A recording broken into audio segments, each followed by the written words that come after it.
Well, good morning.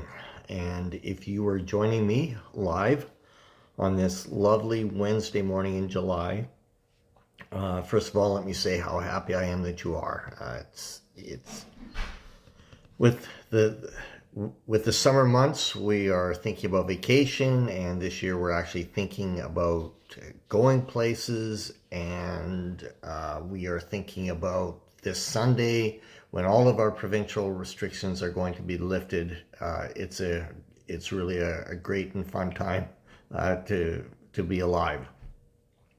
Welcome to Cup of Faith, and if we have never met before, and I'm seeing good morning from Pastor Larry from Langley, BC. I hope you're doing well out there. I hope you miss me a lot.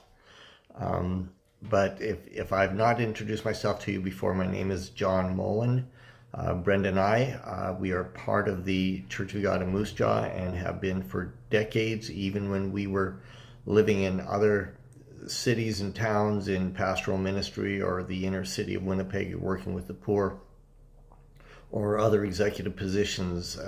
Moose Jaw has always been our home, and this church has always been our home church, which I was first introduced to when I was 17 years old.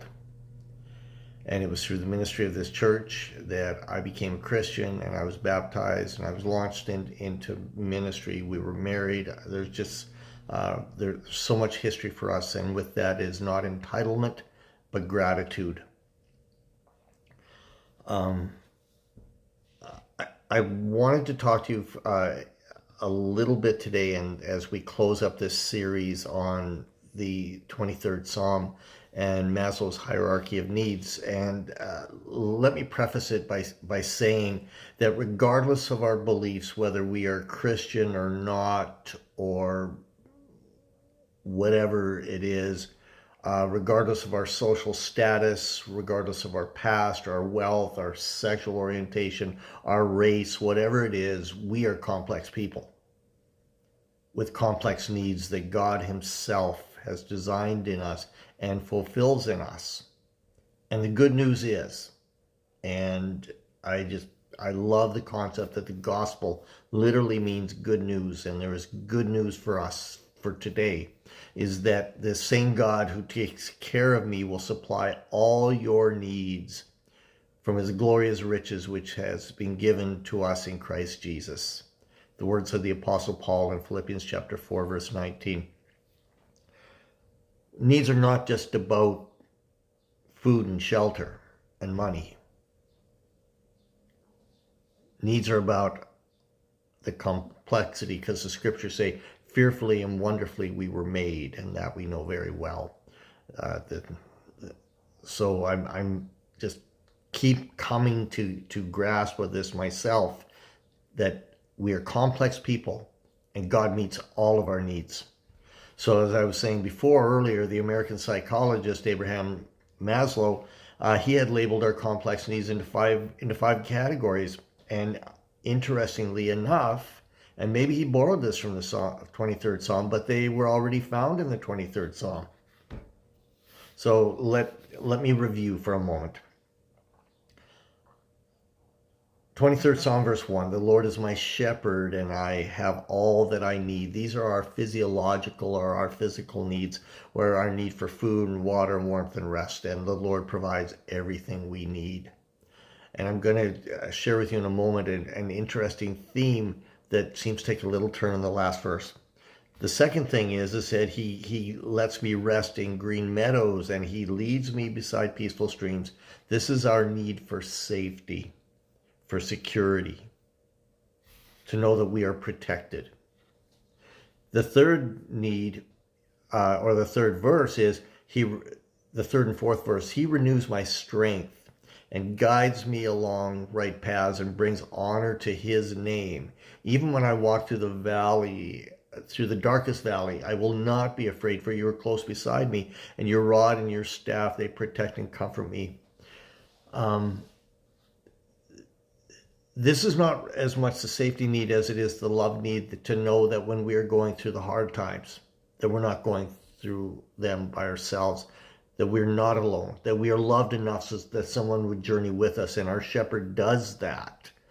And I also find it interesting that in these things, these are not secret characteristics about God that he doesn't want anybody to know. These are characteristics of him and promises of his that he willfully discloses to us for the honor of his name. The fourth thing that we talked about is from verse 5. You prepare before me in the presence, you prepare a table before me. It's an abundant table. You do it deliberately.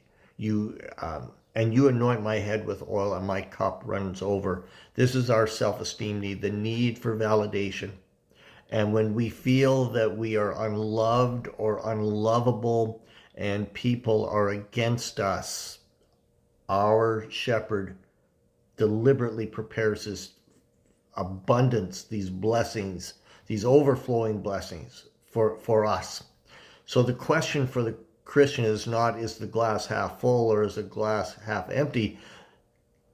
The matter is, the glass is overflowing because that's the way God acts and that's the way he blesses us. Now here's the last of those 5 needs, and I think it might be the most important one. And what Maslow calls it is self-actualization, but I think a better word for this is contentment. The need for contentment. We live in times of chaos, folks, and there are times when we feel like we're on top of the world, and there are times when we feel we are just been run over by a bus. There are times when we feel like we have much. There's times we feel we have little. There's payday, and then 3 days later we're broke and we're waiting for the next payday. There's abundance and lack. But this gift of contentment, the satisfaction, what is it? What is our hope in these times of chaos? It is contentment, the satisfaction, and the happiness of who and what God has made us to be, our talents and our potential, our station in life.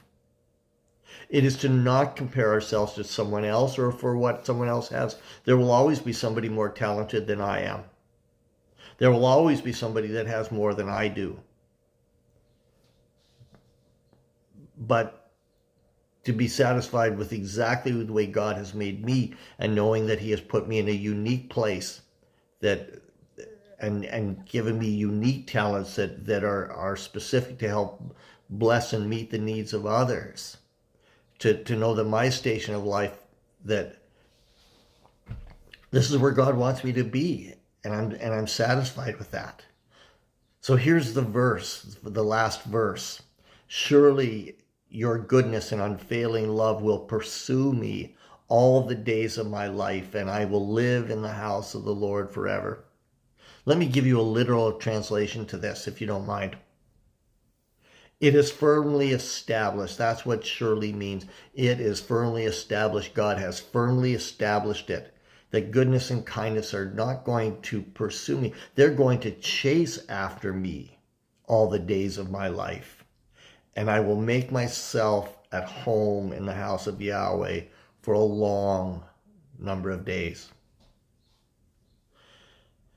All of these verses have had a common theme that it is God who is providing. He's the one who is my shepherd. He is the one who supplies everything I need. He's the one who prepares my table. He's the one who leads me beside the still waters, and he is the one who will chase after me all of the days of my life with his blessing. But I have a question for you. Is it purely from without that contentment happens? Or is it from within? Is it a gift or is it something we do? To me, the answer is both. So allow me to read some verses from Ecclesiastes chapter 5. And before I read them, and thank you for your patience, I know we're getting close to the end here. Who wrote the 23rd Psalm? King David.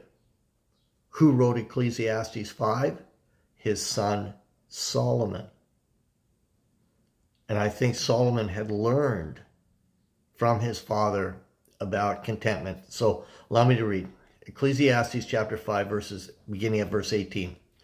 I have seen personally what is the only beneficial and appropriate course of action for people to eat and drink and find enjoyment in all their hard work. Let me repeat that. And find enjoyment in all their hard work on earth during the few days of their life that God has given them. For this is their reward.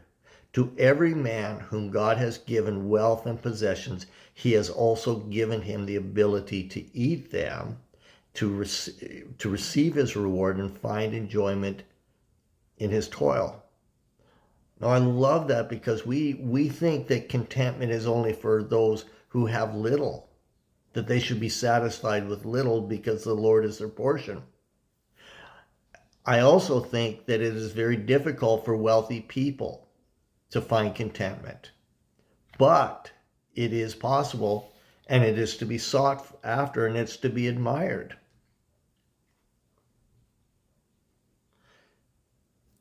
For he does not think much about the fleeting of his days in life, because God keeps him preoccupied with the joy he derives from his activity.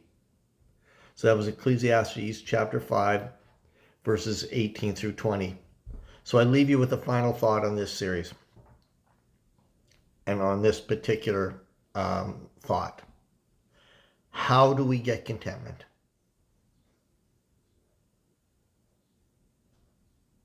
I think contentment comes from gratitude. Folks, will we ever be fully happy unless we're grateful? All of the strife that we have going on right now, if we are not grateful for who we are and what God has given us, we will never be content. Many people have had much and have not been happy. If you'll allow me, I'll close with an illustration. I promise that this will be it. A number of years ago, while Brenda and I were pastoring in Swift Current, I had the opportunity to do several trips to Honduras with a team of dentists into the remote rainforest areas. And we saw the poorest of the poor there.